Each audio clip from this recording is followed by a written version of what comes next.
Welcome in to Calling the Shots, inside Carolina's new football show featuring Jeff Schoettmer. Calling the Shots is brought to you by Blue Shark Vodka, the smoothest vodka in the world, out of Wrightsville Beach, North Carolina. And, of course, our guy, Connor Barth. We'll get more into Blue Shark Vodka later in the show. Jeff, what's up, man? Man, I'm happy to be here. Happy to have Blue Shark as our sponsor. Couldn't ask for anything better. Shout out Connor Barth. We appreciate you, big dog. Yeah, so this is our first show, and we're going to do a preview show, and it's going to be very casual, very natural. Jeff, I've known Jeff for a while, covered him at UNC, and then, of course, he's been on the staff. He was on the staff at UNC for, 3-4 seasons? 4 seasons, yeah. And this is kind of first year away from football since 5 or 6, 7 years old? Since I was a little kid, yeah. Probably, second grade maybe. That's right. So Jeff wanted to, he has a lot of knowledge and a lot of insight. And so we want to do a show here on Inside Carolina to give his perspective, his unique perspective, having played at Carolina and having coached at Carolina. So this is Calling the Shots. It's going to be every Monday. We're recording Monday morning of week 0. Shortly going to head over to Kenan Football Center for the press conference. But we're going to do about 30, 45-minute show with Jeff. Get right into it. We have a whole bunch of things to talk about to preview the season. We'll jump right into it with Jeff here. So we thought we'd talk about what we're excited about. What are we looking forward to this season? What can we get hyped about? What can fans look forward to seeing? And Jeff has 3 things. I have 3 things, and that will evolve into some conversation here. So, Jeff, 3 things you're excited about for UNC football heading into the 2022 season. The first thing I want to talk about is, an unfortunate injury that happened a couple weeks ago is British Brooks. During my 4 years coaching there, I grew close to him and really appreciated his work ethic, his story, hometown kid, 5th-year senior, comes back, has a great NC State game, great bowl game, and, unfortunate injury. So just want Tar Heel Nation, we should support him and get behind him. So I just wanted to, open that up. British, we love you. And, we know you're going to coach your ass off this year on the sideline. So, the next thing, so the 3 things that I'm excited about, we'll start with the first, is the unknown at the skill position, right? We know Josh Downs. Everyone in the country knows Josh Downs. Every defensive coordinator in the country knows Josh Downs.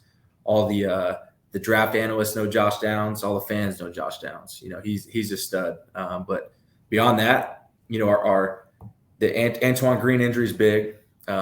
We don't know when he's going to be back, but the next returning receiver in production is Justin Olsen, I think, with 9 or 11 catches, right?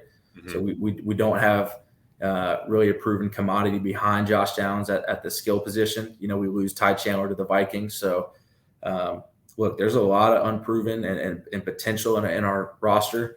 So that's what I'm looking forward to the most. Who's it going to be? Is it going to be Andre Green? Is it going to be Gavin Blackwell? Is it going to be J.J. Jones? Is it going to be Hood? Petway, Hampton, all those guys have the opportunity to step up. So that's really what I'm excited to see.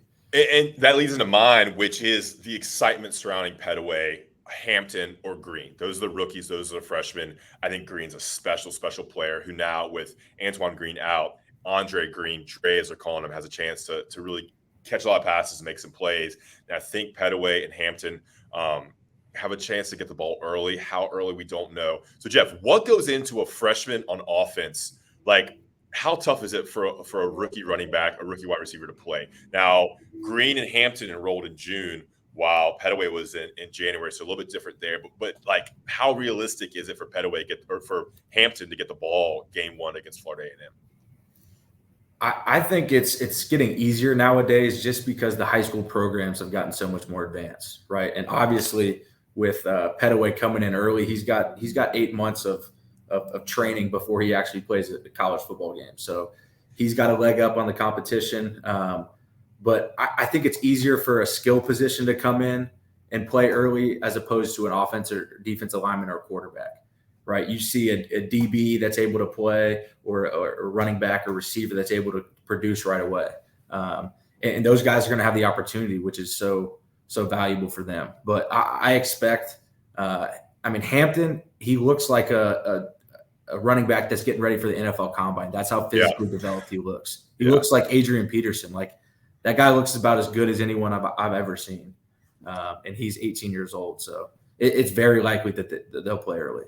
Yeah, and just with trainers these days and how they train in high school, so much different from when you were in high school and definitely from 20 years ago. Okay, so next up for you, your second thing you're most excited to see this season from UNC.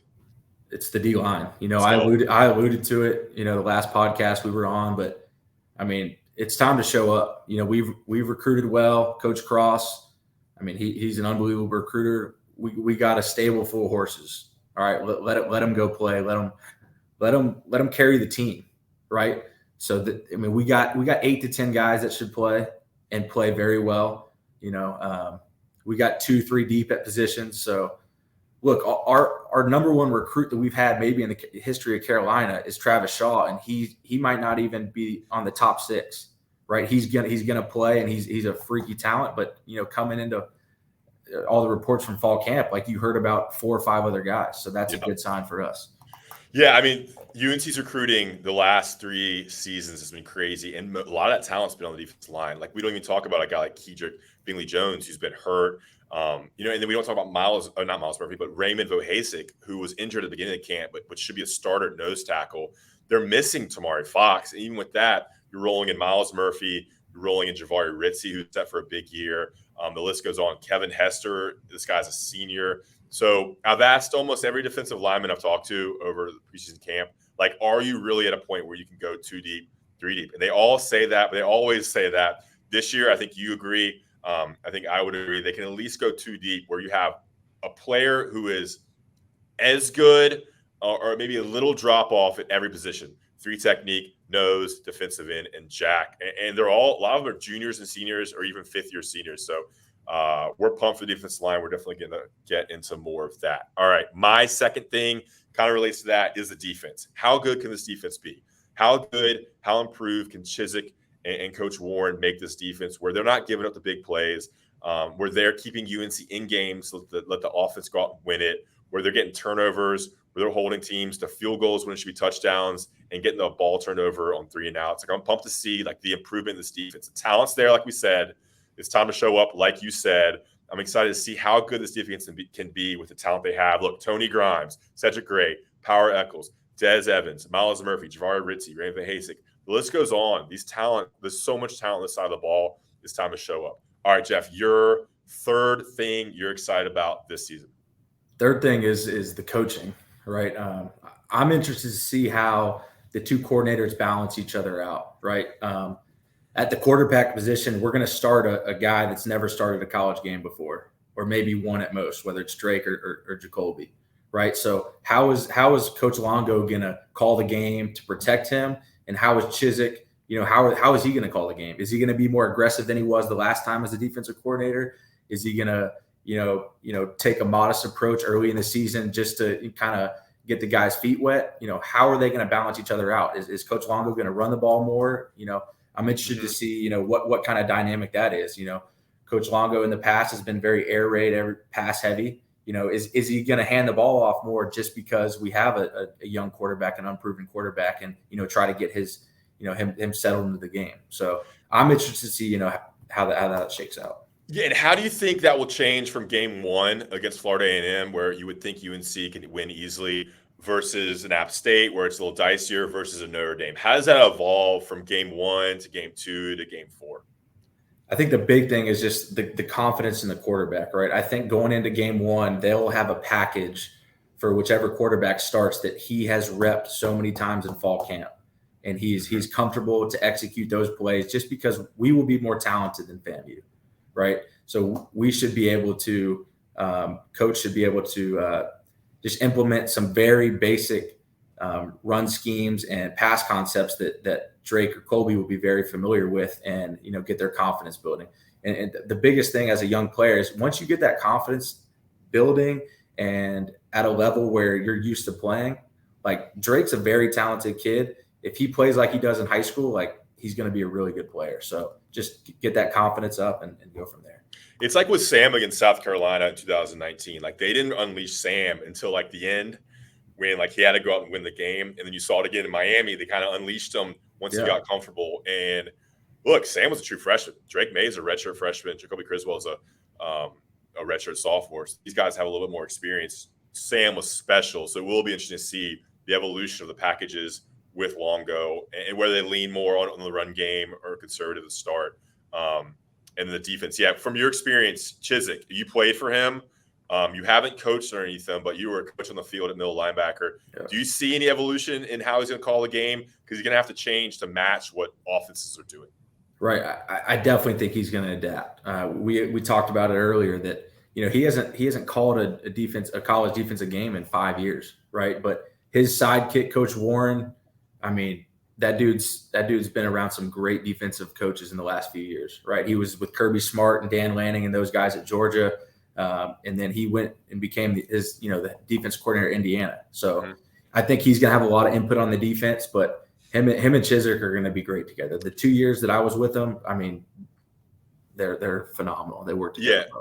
I mean, Warren's very much the co-defensive coordinator by title. And sometimes that's just a title, but with Warren, I think he is going to be the guy on the field helping the calls.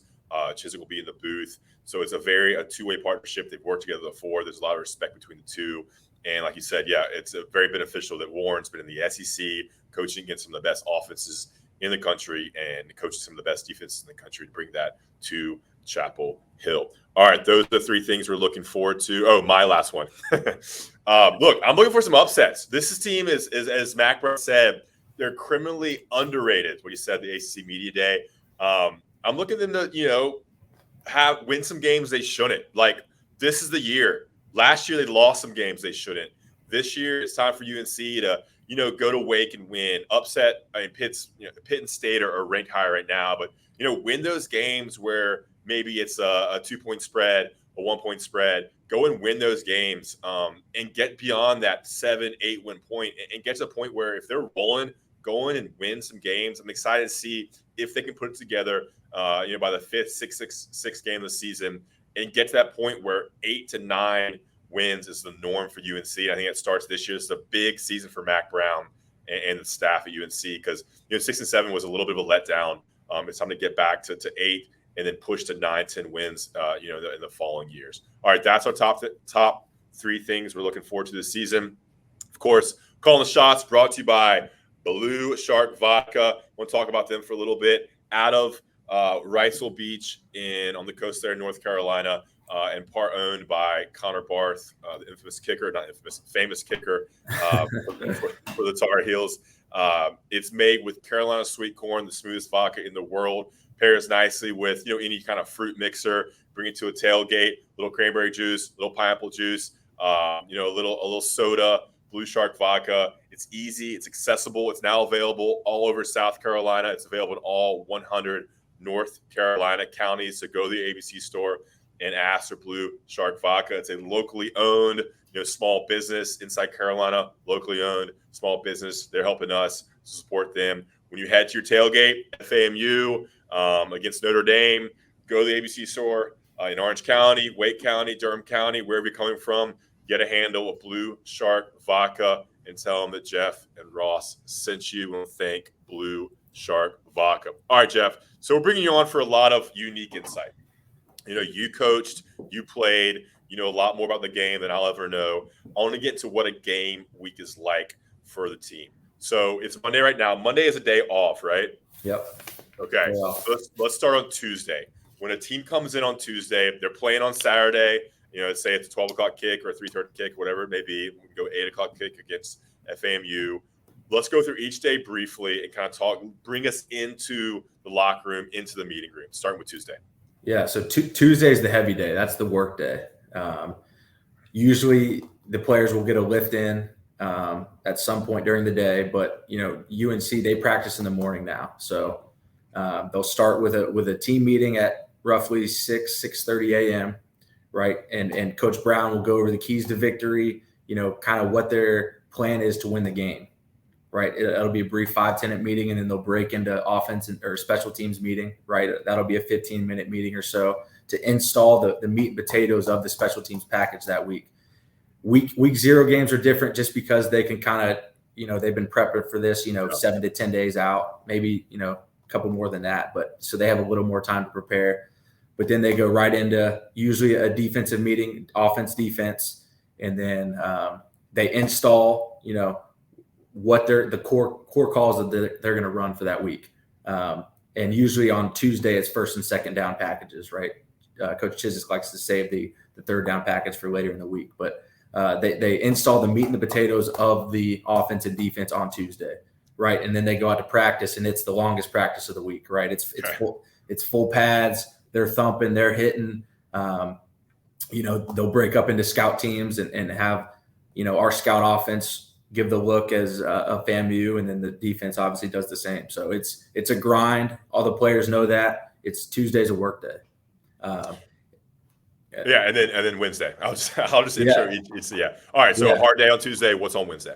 Wednesday, it's still another work day, but it tapers just a little bit. The practice may be cut by 10 minutes, but same thing. You're in full pads, maybe uppers, so shells and helmets, but you're still hitting. There's contact.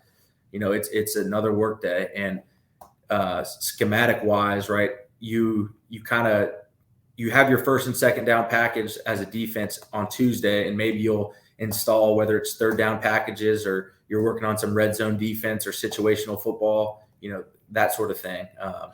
So the practice tapers a little bit, but you're working on, a different part of the game plan. How much of stuff is going on in meeting rooms too, though? Is that done before and after practices? It's done before and after practice, right? The same schedule on Wednesday morning. They'll have a team meeting, special teams, offense and defense, and then they'll break out in position rooms. So there's a good hour and a half of meeting time before practice, before they go out to practice. Yeah. And then after, what happens after each practice? After practice, depending on class schedule, guys can come in on their own and watch film, or they can, get together with coaches at lunch breaks or in the afternoon, or, whenever they have time. But the good thing about, it's 2022, everyone has iPads, everyone has computers, phones that have access to all the film, right? The film from practice is up 10 minutes after practice is ended. So if a guy's in the locker room after practice, he can watch film. So he's like a linebacker, for example, he's watching practice, seeing what they went through, kind of reviewing, the different first down, second down, third down packages on his iPad. There's not like a set time to come in after practice on like a Tuesday or Wednesday to go over it. Usually on Tuesday and Wednesday, coach will send a text, what time can you guys get together for maybe a 20 or 30 minute meeting, as guys are going to study hall or going in between classes. Sometimes you can get the core group together, but sometimes, it's, like Coach Thigpen will meet with two linebackers at 12 o'clock or two linebackers at 3:30. And then the other thing is just sometimes, and I'm hoping this happens, is, Ced Gray, for example, he texts 8 or 9 of the guys that are free or sees them in the football facility. He's like, hey, let's go in the team meeting room and let's watch 25 minutes of tape.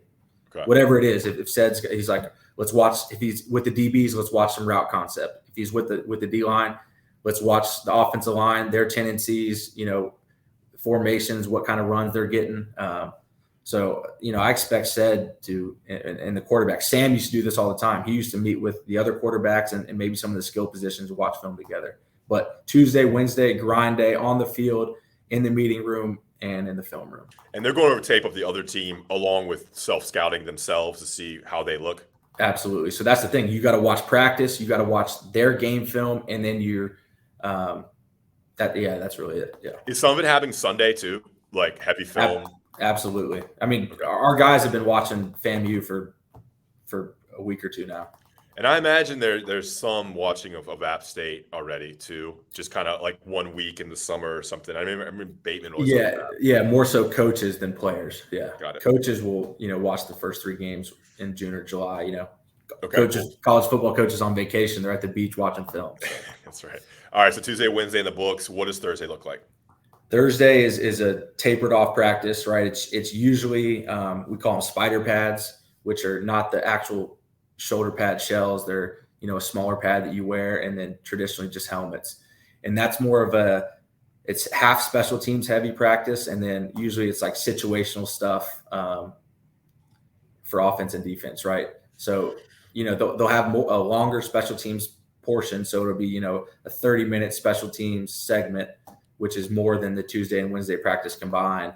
And they'll go over all the scenarios, whether it's punter after safety, onside kick, kickoff touchback, all the scenarios that can happen in special teams, a last second field goal, things like that. They'll go over all the situations, and then offense and defense, right? They'll rerun all their first and second down calls, and then they'll usually do like a third down period where they're getting, everything installed in the game plan, get it run in practice that day.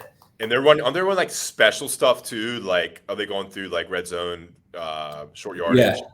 Yeah, they do red zone, short yardage, 2-minute drill. Okay. But it is a tapered off practice. There's not as much contact, if any. Yeah. So it's a fast practice though. You should be moving around. Everyone should be staying up off the ground, right? No one should be on the ground. But there should be very minimal mistakes, right? Because you've had 2 full days of practice to install the game plan. You've had 2 days of meeting room time. So it should be a fast, crisp practice. And what's crazy is like it's not that long. It's 2-hour practice. Like that's all they're allowed to do. Thursdays is shorter. It's an hour and a half tops. Yeah, and that's regulated by the NCAA about the amount of time you can practice per week. I think it's a certain amount. That's why they get Monday off, because you can only be with the team a certain amount of time. I think it's 20 hours a week. Yeah. Yeah, that's crazy. Because you would think they practice hours and hours, but it's really not like that. So a lot of the film and stuff is done on your own. Okay. Tuesday, Wednesday, Thursday in the books. What is Friday like? It's a walkthrough day, right? Yeah, Friday's a great day as a player, especially as a home game, because you don't have meetings that start until 3:00 in the afternoon. So you go be a student. First and foremost, Friday. You don't have to wake up early for anything. You kind of just go to class, and then you show up at the facility, Friday afternoon. Usually Friday home game, they do the hospital visit. So the group of players will go over to the hospital, and that's always a cool thing that we've done at Carolina. But then, Friday is all mental. The physical work is done. Coach Hess will take them through a big stretch, get their body loosened up. But then it's more position meetings, more special teams meetings, and then they go out and do a walkthrough in the indoor, and it's crisp. I mean, you should know the game plan in and out. If there's mistakes on Friday, then it's not good. What are you walking through? We'll do, that as a defense, I'll speak from my perspective. It's the top 25 to 30 plays that you think that the FAMU offense will run. We'll do their top formations. So if there are a bunch of 11 personnel, which we talked about last week, right? 1 tight end, 1 running back, then we'll do the top formations that they're going to run out of those out of that personnel package, and then the top plays, whether it's pass concepts or run plays, and then we'll have a script of defensive calls that we'll run, because you have to make different adjustments, based on the call. So it's. And I guess like substitution patterns is pretty important too, like knowing which players are in at what time for which packages, right? Absolutely, and I'm looking forward to that this year, because we talked about the D line, right? Yeah. If we're going to rotate so many D line, you got to work through it in the walkthroughs. Yeah, that's a big thing. I mean, you got to remember these kids are still 18, 19. Like some kid might be, looking to mom in the crowd. He's supposed to be in the game. Absolutely. He could have his helmet off the sideline looking in the student section for a girl that he thought was cute in his class or something. I've seen that happen before. And he's supposed to be in the game. Yeah. So, all right, Friday. Okay, Saturday. Let's just, for example, let's just say the game's at 12 p.m. 12 p.m. What does Saturday look like? So if it's a 12 p.m. game, it's you're up early and you're getting ready to play. I personally like 12 o'clock games just because there's not a lot of downtime. Yeah. Right. Everyone stays at the hotel the night before. So you wake up probably 7 a.m. You may have a quick meeting with the coordinator, and then you go right into team breakfast. And then, after team breakfast, there's, Coach Brown will speak to the team. We'll get a hype video, get on the bus and get to going. And then it's like what? Once you're in the stadium, what's it like? So you arrive. We always arrive about 2 hours, a little over 2 hours before the game. Okay. Right. So it gets everyone's got their own pregame routine. Everyone's usually putting in their headphones. They listen to the different music. They're stretching with the trainers, Coach Blue, Coach Hess, Coach Dean. They're doing their own individual warm up. They go out in the field. Some guys go out in the field, and mostly the skill guys and the quarterbacks, and those guys getting loose. But it's up to however you get ready for the game. Each person's different, and coaches on game day are letting the players do whatever the hell they want to get ready, because the players know their own bodies best and how they mentally and physically get ready. So that's it. And then what you see after that is what fans can come to the stadium early and see them go through position group warm-ups, You're running routes. The cornerbacks are tracking. You have a little contact between the defensive and offensive line. You have quarterbacks taking snaps from the offense from the center, handing off, all kind of the prep work to get your mind right. And it's back in the locker room, and they come out before the national anthem. All right, good stuff there. Moving on. So we're going to go through every game here. And we don't want a lot of analysis here. We're going to kind of get Jeff's picks, talk a little bit about the schedule, how it breaks down. This is a preview show. We don't have much to go on in terms of actual games. We'll go through every game, and we're going to close with our superlatives. That's the players or position groups we think are going to be MVP, defensive MVP, offensive MVP, breakout player, etc.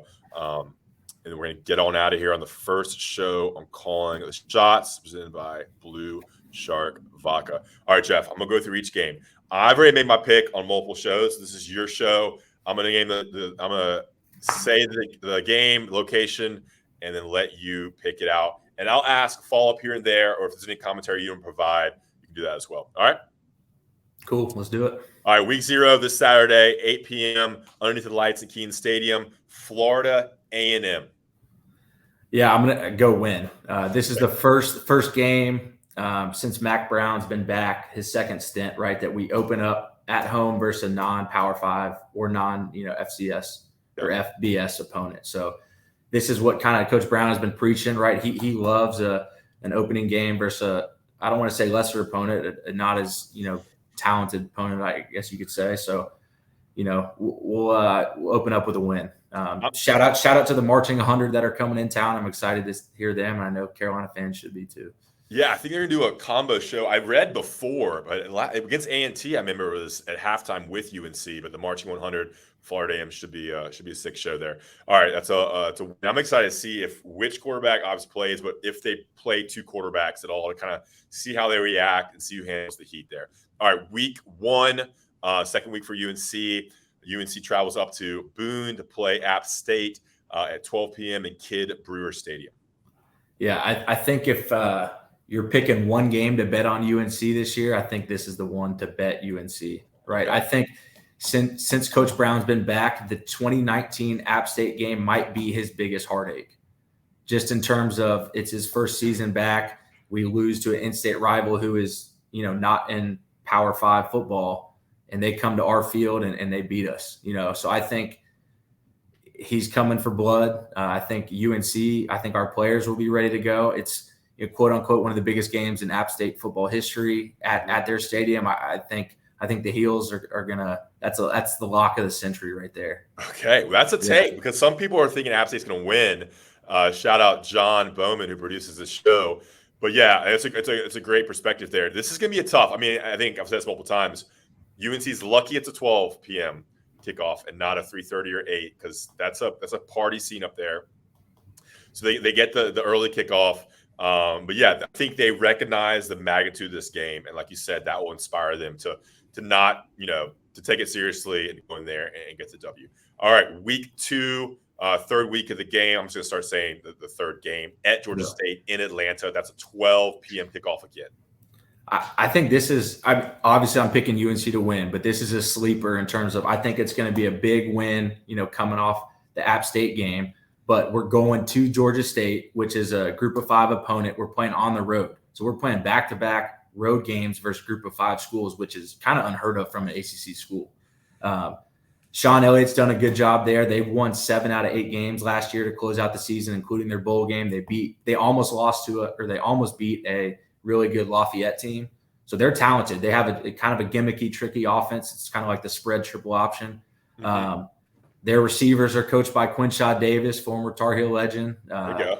So I'm excited to see how the receivers do for them. But that's another game that UNC is they're gonna win. But I think the first half might be a little slow. But I think we should win by 2 or 3 touchdowns for sure. I think this is an important game. If they go 2-0 start, this is a chance to kind of work out everything you need to work out. Like after this game, it's ACC slate and everything needs to be clicking. So if there's any issues, any depth chart questions, your quarterback's picked by now. Hopefully, you kind of got your rotation for running back and wide receiver. You kind of know which defensive lineman you're going to play. Your 5 offensive linemen. Like it's the chance to wrinkle out any issues this team has. Yeah, I agree with that. Bye week for UNC. I think the bye week works out perfectly here. Then they have I think is their big, real home opener, fourth game of the season against Notre Dame. Huge one for UNC. Yeah, I think the bye week is big right before the Notre Dame for obvious reasons. And one, just prepping for a team like Notre Dame, you can't replicate the physicality that they bring, right? Their offensive linemen are big country boys from the Midwest, right? They're different. So I think it'll give us time to, prepare for their scheme and kind of the problems they present on both offense and defense. They under Brian Kelly, they've always been such a well-coached team, but now we got Marcus Freeman era, who I think is a rising superstar in the industry. He is a superstar. But obviously for the other reason that I like the bye week is hopefully we get Antoine Green back. He's a proven, veteran receiver, that big body that we could definitely use that game. I'm expecting that atmosphere that day versus Notre Dame to be very similar to 2019 Clemson game. Right, it's a late September game in Kenan. Place should be rocking. Beautiful weather. Unfortunately, I don't think we pull that game out. I'm picking Notre Dame to beat us in that game. Okay, first loss for Jeff there. Yeah, that should be an awesome scene. Like, it should be packed. Obviously, there'll be a lot of Notre Dame fans there. They travel well. They're from all over the country. That's a hot ticket right now. UNC versus Notre Dame. There's a chance you get Ja'Qurious Conley back as well. So obviously there's a chance there's a lot of injuries at that point as well for UNC, as kind of is the case in the game of football. But if UNC keeps it close, like, you're like, all right, we might have something here. If they start 3-0, fight to the fourth quarter against Notre Dame, could be a positive to come away with that. Notre Dame, they've been recruiting at a high level for very long, and just recruit a different level player. I think it'll be a very competitive game, just like the last two Notre Dame games we played. But ultimately, maybe Notre Dame wins on a last-second field goal. It would be heartbreaking, but we will show that we can compete. I will say that. There you go. All right, and then Virginia Tech at home, a big one. I think this is a chance for a victory for UNC. New head coach Brent Pry. What you got there for the Hokies? Yeah, I think that's a game we win, and we win big. I think, say we do lose to Notre Dame, but I think our guys will have confidence knowing that they can compete with a really good team, and our young guys will have played 3 or 4 games by then, and they'll be ready to go. And I think we put it on BT. They haven't recruited as well as us, not even close. New head coach, new quarterback. I think we win by 3 touchdowns plus. Yeah, and this is a kind of recruiting rival as well at times. They have a new head coach. And like you said, the young players at this point, it's like Roy Williams always said, they're no longer freshmen. At this point, they have 3 or 4 or 5 games underneath their belt. It's go time for the young players like Petaway, Hampton, Andre Green, maybe like a Zach Rice as well. All right. Then we have Miami in Coral Gables, or I guess it's in Miami, Hard Rock Stadium. Yeah, Miami Gardens, I think.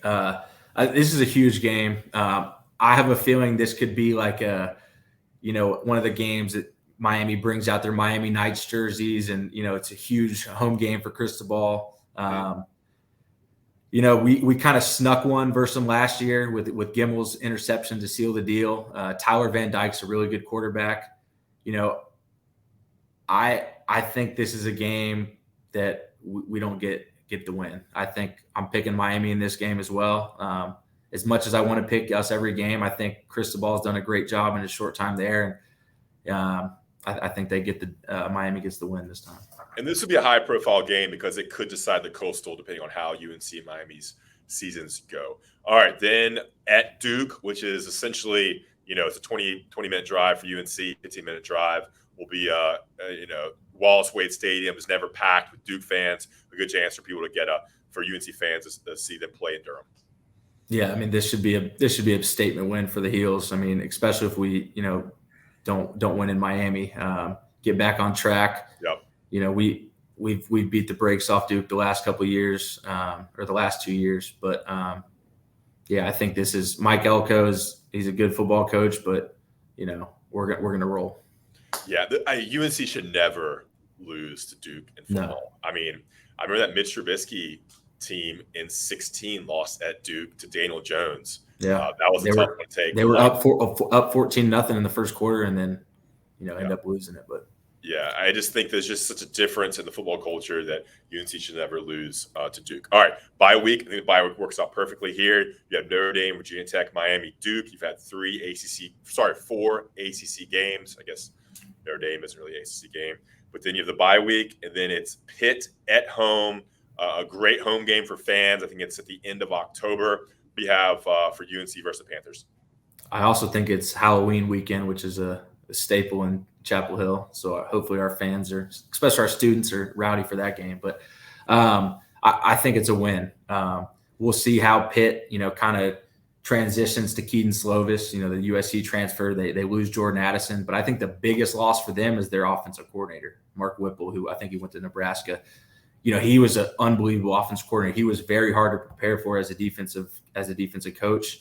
But we've done well versus Pitt at home. I think the last 4 or 5 times we played them, I think that's a big win for us. So, all right, that's a pick that a lot of people are going either way. That's kind of the toss-up game. Pitt's gonna be ranked. They were ranked right now. See what happens. I guess that's week 10 for UNC.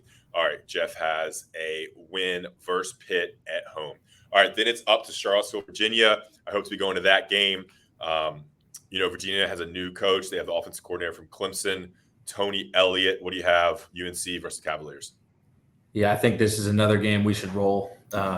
We should win by 2 touchdowns plus. The Charlottesville atmosphere at a noon game in late October, early November. It's kind of sleepy. It's kind of slow, but this is a game that if we're going to take strides and develop as a program, this is a game you just got to take care of business. So yeah, and win for the Heels. And UNC's been recruiting at such a higher level than them. Like the talent level should be different. They obviously beat Virginia for Zach Rice, the 5-star tackle. This is another team where UNC should not be losing to Virginia, and they have lost. Now they do have a good quarterback, Brennan Armstrong. He's a stud. He's a really good player. He's the gamer, and he's helped Virginia beat UNC in recent years. I love going to games up there. It's a fun atmosphere. I know you've never been as a fan, but it's just a cool town. Good people up there. I went up there a lot as a student. It always fell on UNC's fall break. So nice. I love getting up to games in Charlottesville. A little tidbit for you there, Jeff. All right. At Wake, so back in the state of North Carolina, traveling to Wake. Obviously, we don't know the stats of Sam Hartman. He's out right now, but they always have an old veteran team. They run that mesh offense. We'll get into that. Obviously, we're going to preview these games in depth before the game during our show. What do you have, UNC versus Demon Deacons? Yeah, you nailed it. It's Sam Hartman. He makes that offense go. So, I hope he's doing all right. We don't really know the significance of his problems right now, but hopefully, we're praying for him and hopefully he's doing all right. But, as a fan, you want him to play in this game just because he's a special player. He's a 5th-year guy.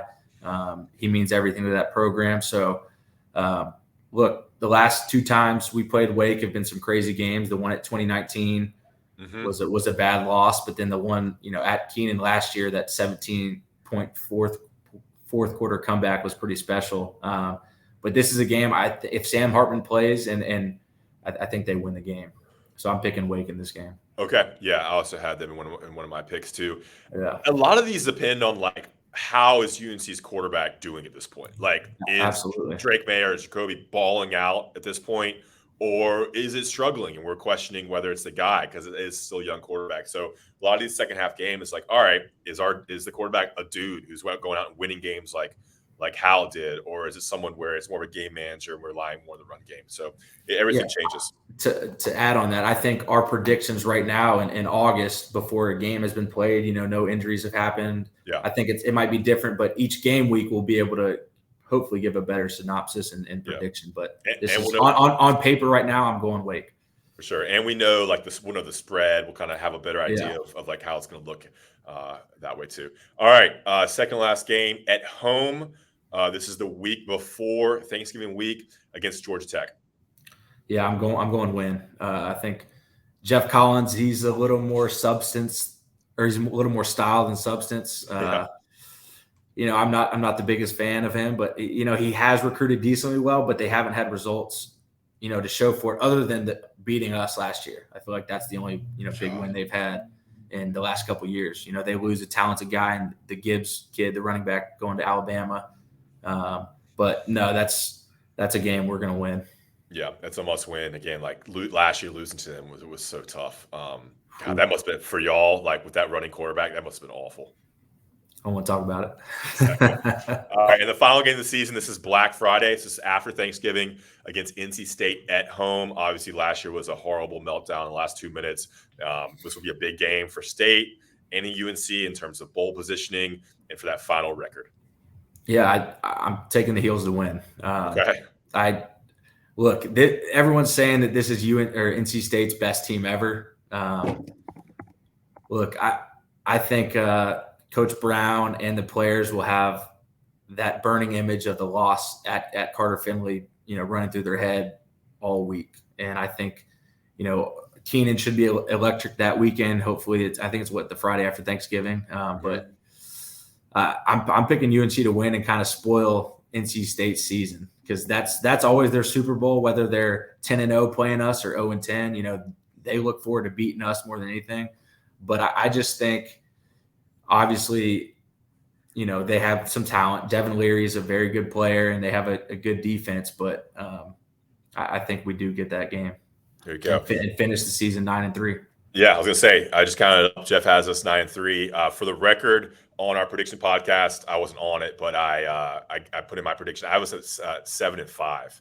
So I have us losing to Pitt and to Miami, Pitt, and then NC State. So the two differences where I had Pitt and NC State. All right, good. I guess I'm a little more optimistic than Ross, but we'll see. Yeah, and look, these guys, you're a little closer to the program in terms of emotional connection. Absolutely. It definitely changes things. All right, let's close out here with our superlatives. We get out of this show, calling the shots. First episode, our preview episode, working through some kinks, getting comfortable with each other.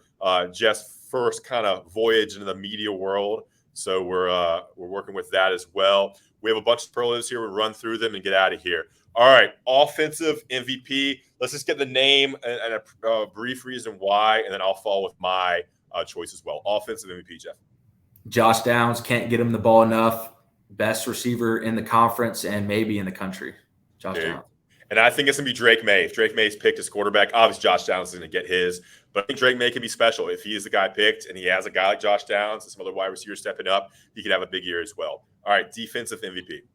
Most valuable player. That's what it stands for, right? Cedric Gray. He will be on the field 90+% of the snaps. And he's the alpha. He's the dude. Ced Gray is going to be the MVP. And look, we're going to get tons of linebackers on the show as well. So we'll have a lot more on Gray and Eccles in next episodes. I'm going to go with Jahvaree Ritzie. He might not even start, but I think his versatility at end and 3 technique makes him very valuable for UNC. He's going to command some blocks. He's going to get after the quarterback. He's versatile. So I'm going with Jahvaree Ritzie. I think he's going to have a big year as a sophomore in UNC. All right, breakout player on offense. So this is kind of cheating, but I'm going the tandem of Petaway and Hampton. Yeah, those dudes are special. They're different. They're highly rated for a reason. They're different style of runners, right? Hampton is the power guy, but he can run. But Petaway is the 2022. He's the scat back. He can catch out of the backfield. We're going to find a way to get the ball in their hands. Yeah, and the injury to Brooks really brings those guys into focus. I think at least by game 3, 4, 5, one of those guys is starting and at least getting half the reps there. By the time they're juniors, I could see them being like a Javonte Williams, Michael Carter situation. They're that good. They're studs. Absolutely. Yeah. All right, I'm gonna go with Andre Green. Andre Green Jr., the wide receiver. I think with Antoine Green out, it's kind of confusing with the two Greens. He's a freak. He's gonna step in, step up, be an outside guy. They need a playmaker outside of Josh Downs. I think Andre Green is going to be a special talent. Whether it happens this year or next year, I'm going to hedge my bets and pick him as a breakout player in this season. All right, breakout player on defense. Dez Evans, number 10. I'm a little biased. I wore 10, so I love Dez. I just think he's developed. It's his 3rd year in the program. He looks really good.